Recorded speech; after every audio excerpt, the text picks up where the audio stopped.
Thank you for tuning in to Tackling Tomfoolery. I am Malika Rogers. I'm Franzese Moore. And I'm A.M. Lewis. Hey, y'all. Today we are talking, I said what I said. We're talking Black colloquialisms. There are some things that really only Black people say and things that only make sense to us. Other people might hear us say it and think they know or ask questions, but they don't know because it's some Black shit. So we're going to be talking about stuff Black folks say. And sometimes the things don't even make any sense, but we say them. Okay. So, For real. AM, how about you start it off? Because there's something your parents like to say that I have incorporated because it makes me laugh whenever I say it. And even though I've never met your parents, I feel like I know them. So sometimes I will say the thing they say, and then I will laugh and think about them. Wait, I'm not sure. You know, there are a lot of them, Malika. What is it? Their reference to a dairy product. A dairy? Oh. Wait, let me guess. Is it something in the milk ain't clean? Yeah. Yeah. So I'll start with that one. Yeah. Also accompanied by it's a fly in the buttermilk. I don't know. Something in the milk ain't clean. I think is somewhat self-explanatory. It just means something ain't right. Like, let's say I was a teenager and I was up to some teenage nonsense and my parents were in the process of busting me out and I'm trying to cobble together a little teenage lie, which was something that I would do. I would be like, yeah. And then what happened was I stayed up school and then missed the bus and such and such and such and such. And they would be like, something in the milk ain't clean. I would be like, oh man, I'm busted.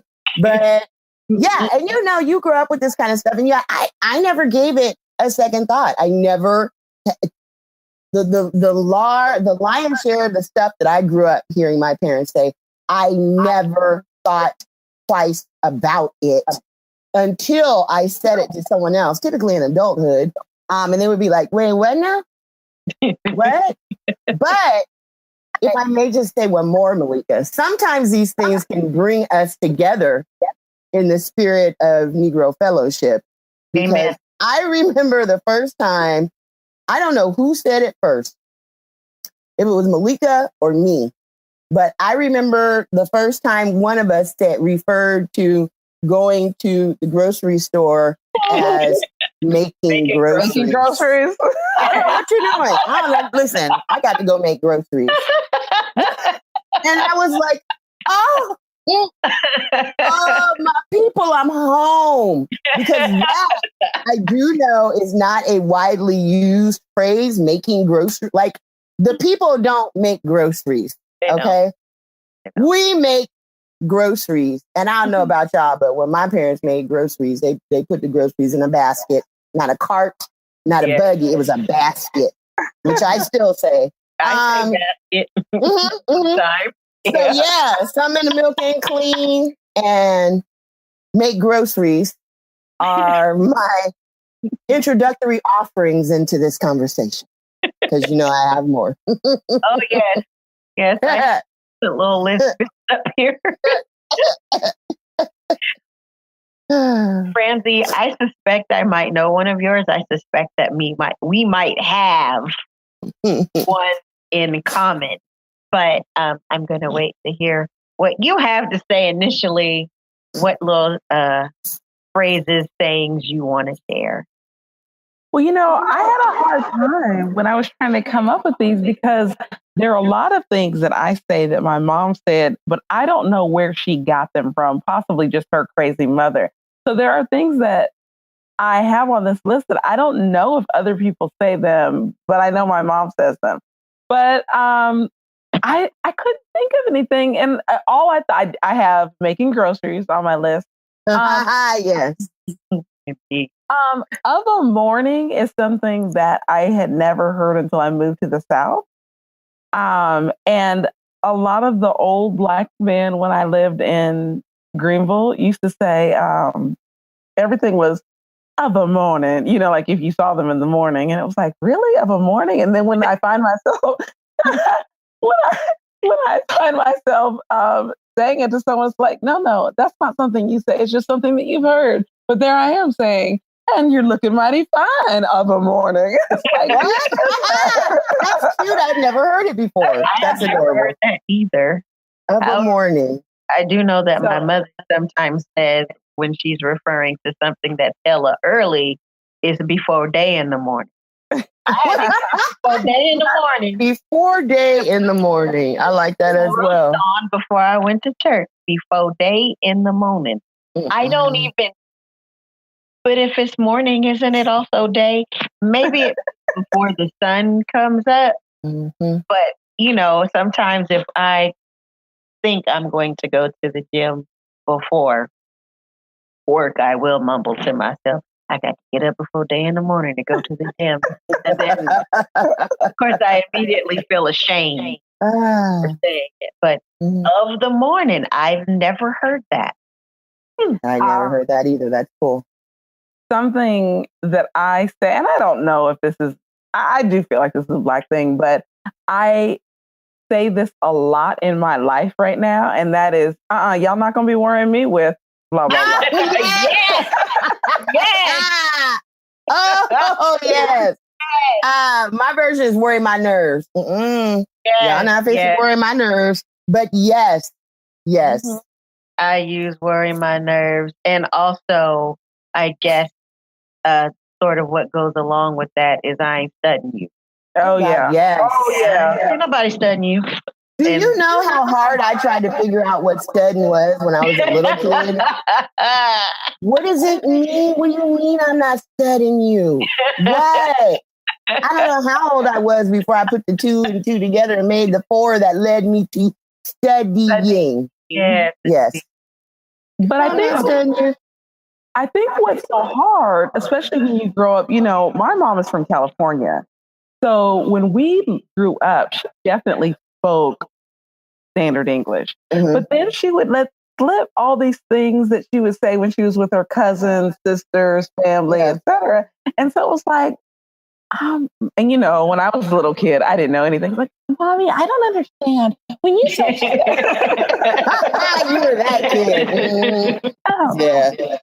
And there were some words that I really didn't get, like there are name combinations like Cousin Samuel is something that it's the honorific cousin in front of the name Samuel, but all I heard was cousin, and I was like, I don't know what cousin is. Is he cousin something? Mommy, what is that? and she would look at me like, who are these child talking about? My mom's side of the family has a version of that too, but there's no D. It's just, it sounds like kun. Oh. Yeah, went to kun. Yes, kun and then the name. And for the longest time, like I was like, I don't understand. What is that? What is it? And again, later on, I was like, oh, cousin. Oh. We don't need all those syllables and letters in there, I guess, huh? No. Kun. Okay. Yeah. Mm-hmm. I mean, yeah.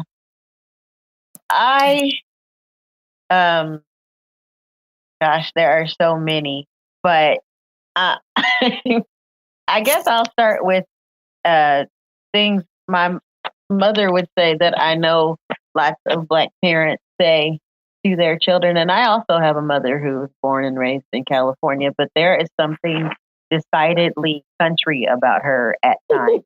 And I don't know from whence it comes, because my grandmother, though she was not from California, was very prim and proper and super educated with her doctorate degree and her teaching career and whatever. So she did not really speak like this either. I didn't even find her to speak like this when she would talk to other family members. But anyway, my mother has some country tendencies. I don't know why. But anyway, this isn't country. This is just Black. When you say something to your mom, I don't know if dads say this too, but your mom tells you, I'm not one of your little friends. That's a mom thing. That's a mom. That's definitely a mom thing. I've never heard a dad say that, but a dad might say who you think you're talking to. Right. But dads don't say, I'm not one of your little friends. Yeah. And Black moms, Black women, period, will add little to everything. Oh, look at you in your little dress. Look at that. Oh, I see you in your little shoes. Oh, right. Is that your little boyfriend? Oh, okay. Your little boyfriend is boyfriend's always little, yes. Yeah, the little boyfriend. Ask Allie about that. You can be 75 and your mama is 95 and she still will be, oh, is that your little boyfriend? Mm-hmm. It doesn't matter. Yeah. Everything and everyone is your little this, that, or the other. Oh, look at you in your little outfit. You look cute today. Oh, but how you doing down to that little job? Mm-hmm. Come on, everything's little. Down to the job, though. That is down to the bar. On to the bar, down to the job, down to the church house, down to the laundromat or the wash house, whoever, depending on where you're from. Down to the strip. The wash house. That is the wash house. The wash house. It's never been the laundromat in Annette and Rudy's house. It's always been the wash house. They haven't been to a wash house powder? Since I use washing powder. I also did not know. Hey, I gotta get some. I'm gonna go to Target. I need to get some washing powder. Huh? What's some washing powder? Oh, you mean some laundry detergent? Sweet Jesus, of course. That's what washing powder is. What in the world? You out here putting on airs. It's washing powder. It's always been detergent in my house, but again, I was raised by a Californian. Washing. Well, they don't say washing, but it's washing powder. Yeah, but I do know a lot of people who say washing powder. Mm-hmm. Also, Martha used to say Chester drawers, and I just didn't understand. And that's an why did she call the drawers Chester? Is that their name? The Chester. Oh my gosh! Oh my gosh! I was like, yeah, Bren. I was Chester drawers too, but I didn't realize I didn't put the Chester with a name. I just thought it was Chester drawers. I don't like a name Chester, like a person. Right. But Chester like drawers. That was the brand of like Chester drawers. Yeah. I don't know shit. What? It reminds me of that episode of Family Guy when Brian was dating that older woman. The Davenport, the Lanai. Davenport and Shipper Robe. Oh, God. They're on the Shipper Robe and he's touching everything in the house. Like, is it this? Is it I said it's on the Davenport. And he's like, I'm going to just put it here in the windowsill and leave. I don't know. I don't know what you're talking about. So other thing my mom would say to me, if I dropped something, broke something, bumped into something, and there was noise, Franzese, this is what I thought you were going to say. Yes. She would say, tear it up, go on, tear it up. Won't be satisfied till it's broke. Can't have nothing decent. Just can't have nothing decent. That was my mom. Just can't have nothing decent. Go on, tear it up then. Why would you encourage to break this thing? And I didn't do the shit on purpose. I'm just clumsy. I'm 5. Tear it up. Go on, tear it up. See, you won't be satisfied till it's broke. What is that? Okay. I won't. But when I get in trouble, but admittedly, I have bumped into, dropped, tripped over things in my own house and have said to myself, don't tear it up. Whatever. And I have can't have nothing decent. I have definitely said to children, because I get it. It's like, oh, you just don't mean to do right. Because that's another one. You just don't mean to do right. Something that my mother used to say, that I know her mother used to say, and I don't think anybody else I've ever heard of said, but when she was really upset, she would call us a big old stand up in the street or mud. I don't know. Huh? Mud was worse than street. Like mud in the mud? Yes.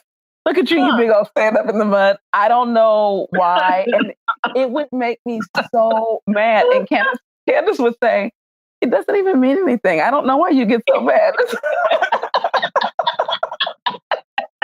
It's because of all of the scorn she packed into the syllables. Look at you, you big old stand up in the street. I have never heard that before. My mom would tell me I was trifling, and I did not like that shit. Trifling. How dare you? I am nerd. Oh, and then she'd tell me, you just half-ass do everything.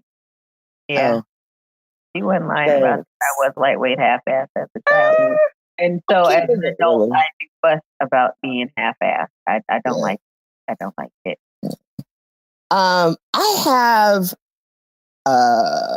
one that I want to spend a minute on, but two lightweight ones. So one is something my mom used to say when I was a kid and something I said when I had small children. Either get out of grown folks' conversations, get out of grown folks' business. Yep.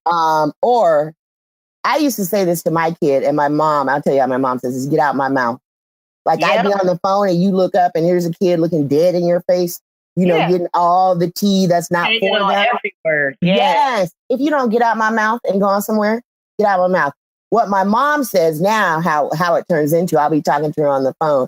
She'll be chitting and chatting. Chat.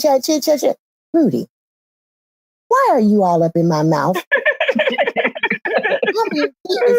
He is dead in my mouth. Rudy, you so nosy. What I just say? I know you heard it. Get out my mouth. So yeah, either get out grown folks' business or get out my mouth.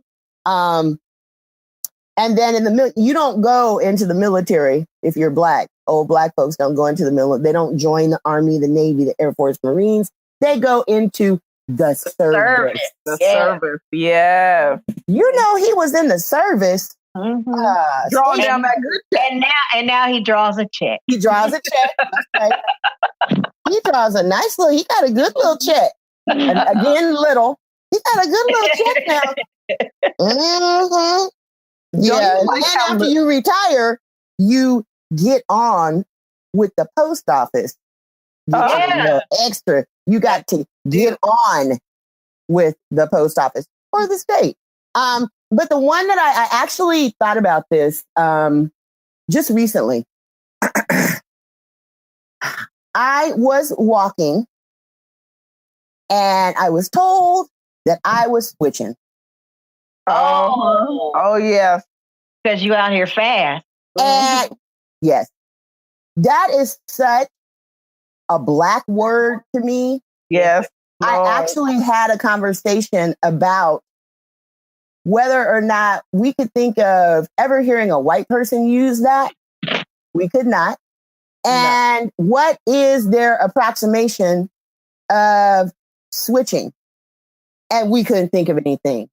It's almost like, you know how somebody speaks their original language is not English, and they go to translate a phrase from their original language, and they're like, there's really not a direct translation in English, blah, blah, blah. There's no direct translation for switching. Mm-mm. The only thing I could think of is maybe sachet. Me too, but people don't use that really. They don't really say that word a lot. No. I only hear black people say sachet, if I'm honest. Yeah. If a dude's talking to his boy and he's like, man, she was walking by, she was switching and shit. Yeah. And no one's going to, man, you don't hear white Chad's not going to be like, well, she walked past and she was sashaying. No one says that. There's no approximation for switching. It's switch, and that's all it is. And I really now am super intrigued and want to like pull a bunch of white people and just be like, if I say someone was switching, someone walked down the street switching, what would that mean to you? You know, try to set it up in a way that doesn't naturally give it away. Right. Gives it a little context in that it's a verb. I just want to see. They just think it meant swapping one thing for the other. Right. Yes. That's why I would have to give it context. If I just say, what does switching mean? Well, it means exchanging something. Something. Which was my daddy's word, and he also used to say cutting patches. I don't know if patches. What is that? What is it? Cutting patches is when you have a wedgie.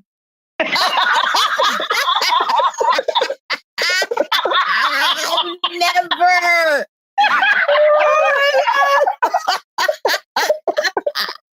Oh my gosh. I never knew. Oh God. That is hilarious. I want to work that in somehow, some way.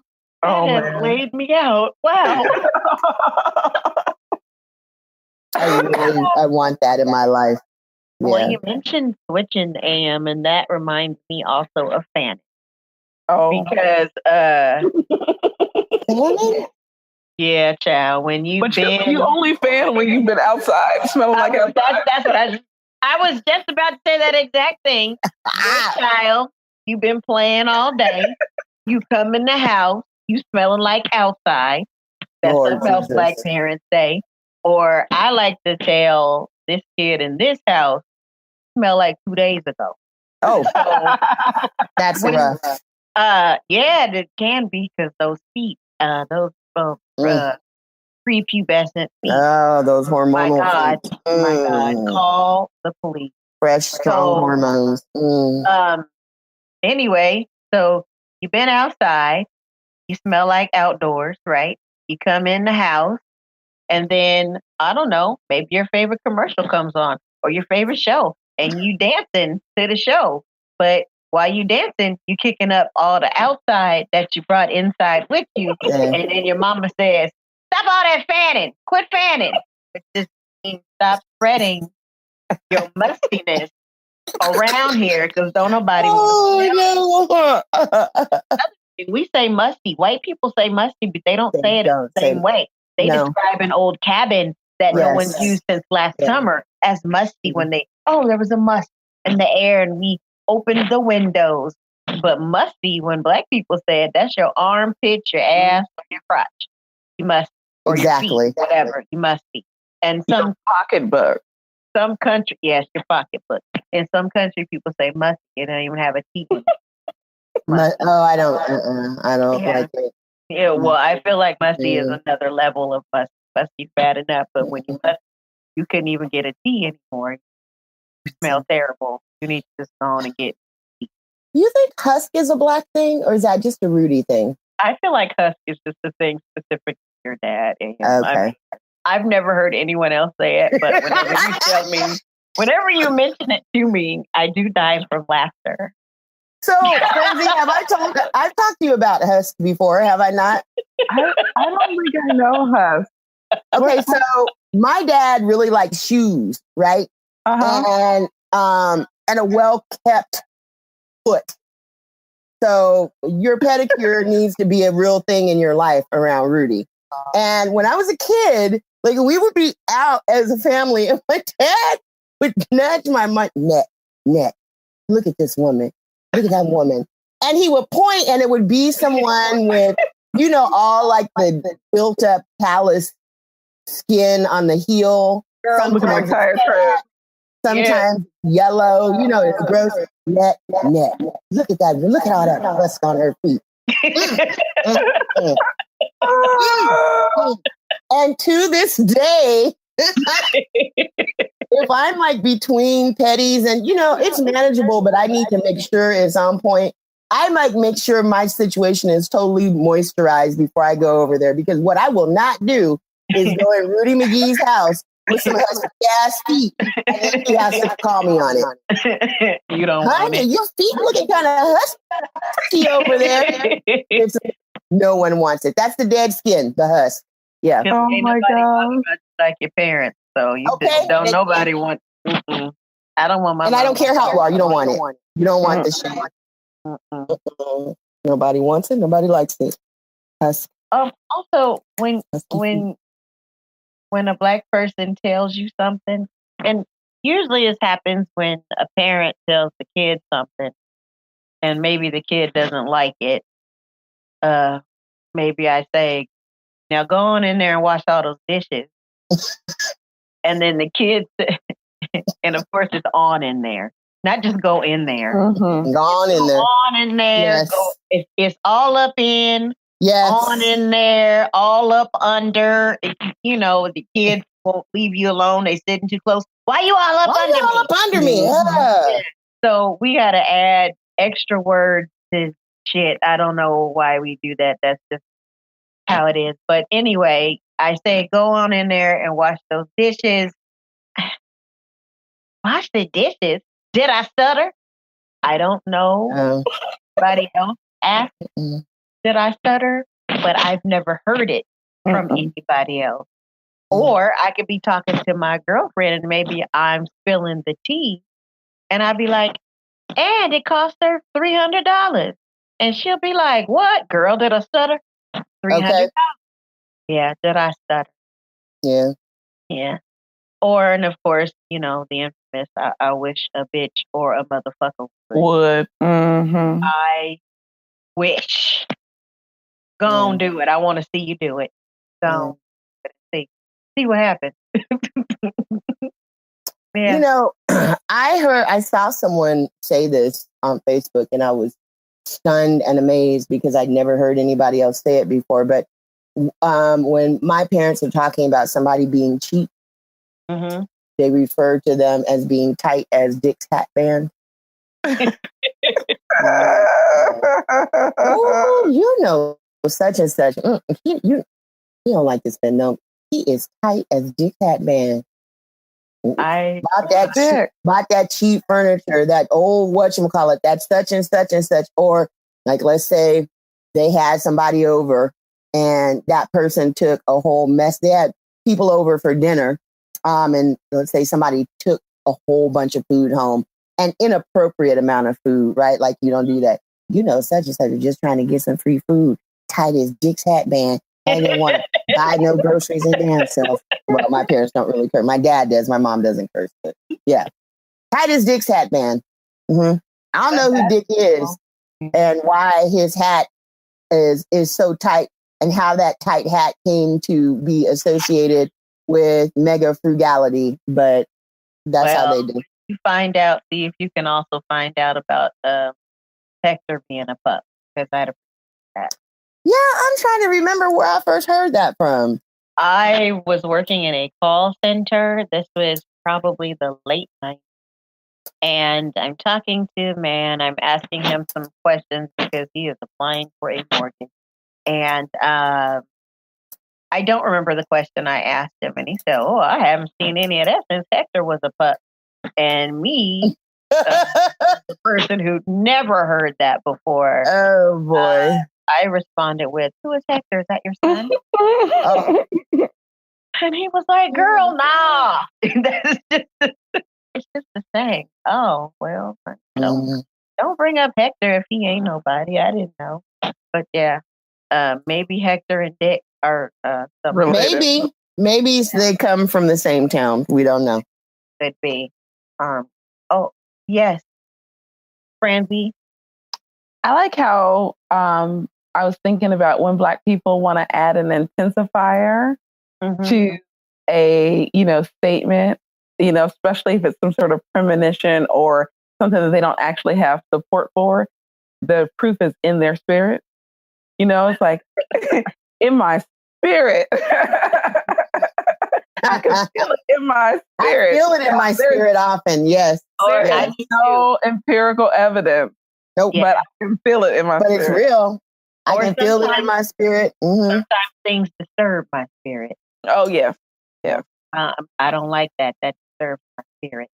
Lately, I've been having vexations of the spirit, as you folks know. I'm sure it's a vexation of my whole entire spirit. Well, and that's when it's bad. Yeah. I guess the last one I want to bring up is meth.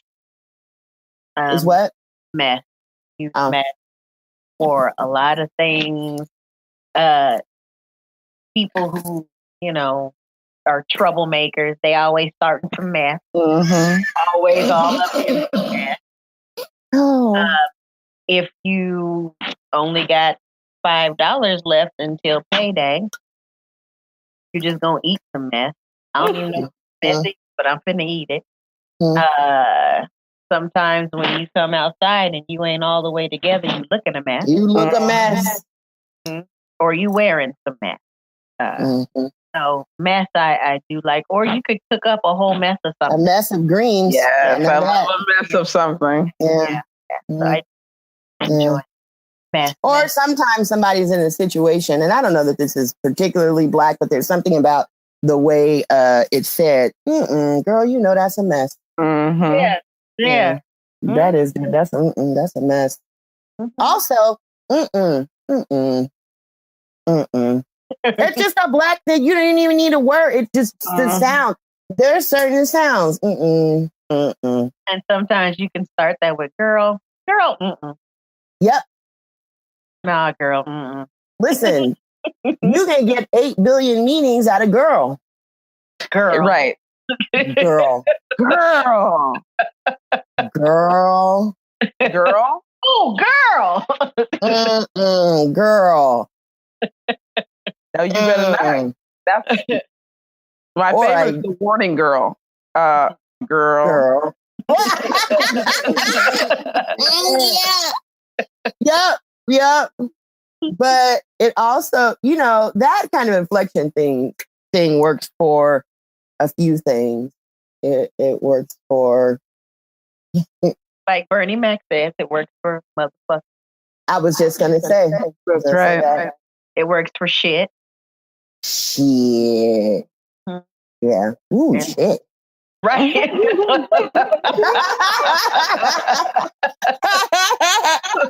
When you write the long shit, you got to put a D on the end. Shit. Like dude from The Wire. Yes. Mine doesn't even have a D on the end. It's just hella eyes. Ain't no D or nothing. Anyway.